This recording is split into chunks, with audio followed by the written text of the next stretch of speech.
အားလုံးပဲမင်္ဂလာပါရှင်မေလေးရဲ့ရောပေါ် YouTube channel လေးမှာပြန်လည်ကြိုဆိုလိုက်ပါတယ်မေလေးခုတင်ဆက်ပေးမဲ့ပုံမြင်လေးကတော့တောင်တက်သမားလေးဆိုတဲ့ပုံမြင်လေးပဲဖြစ်ပါတယ်ရှင်မသေးဆက်ခင်မေလေးရဲ့ရောပေါ် YouTube channel လေးကို like and subscribe လေးနှိပ်ကြပါရှင်ကျေးဇူးများတင်ပါတယ်ရှင်ထိုးတောင်ပေါ်ကိုရွှေဘိုးတို့ရွာကဘသူမှမြာဖူးကြပေမဲ့တငယ်ချင်းများကတောင်တက်တာမလွယ်ဘူးကွာပေမဲ့ကြမ်းတမ်းနေနော်တို့တော့မကြာခဏတောင်တက်အဖွဲများလာတက်ကြပါသည်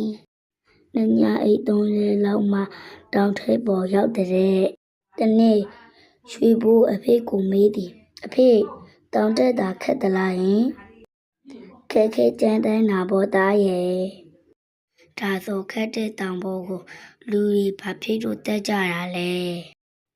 တားတက်ချင်နေပြီဟောတောင်ပေါ်မှာအဖိုးတန်ရတနာပစ္စည်းတွေရှိလို့လားဟာငါသားရဲ့ရတနာတွေမရှိဘူးကွာဟာကိုယ့်ရဲ့ရဲဝင်းစွန်စားတဲ့စိတ်ယုံကြည်မှုဇွဲလန်းမှုနဲ့အောင်မြင်မှုကိုရကျင်လို့ပါဖေဒီတော့လွယ်နဲ့မရှုံးပေးတဲ့စိတ်ခိုင်မာယုံကြည်တဲ့စိတ်ဓာတ်ရှိရပါမယ်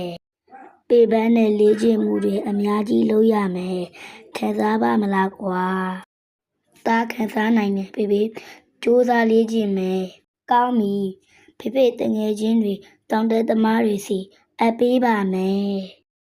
ဖခင်ဤခွင့်ပြုချက်တစ်ဖြင့်ရွှေဘိုးအလွန်ပျော်ရွှင်နေသည်ဟေးငါတောင်တက်သမားဖြစ်တော့မယ်ဟီထိုနေ့မှစ၍တောင်တက်လေ့ကျင့်ခန်းများကိုရွှေဘိုးလေ့ကျင့်ပါသည်ပင်ပန်းကြမ်းတမ်းတော့လဲရွှေဘိုးဆွဲမလျှော့ပါနှင့်အနှဲငယ်ကြသောရွှေဘိုးတွင်တောင်လေ့ကျင့်ခန်းများပြေဝလာပါသည်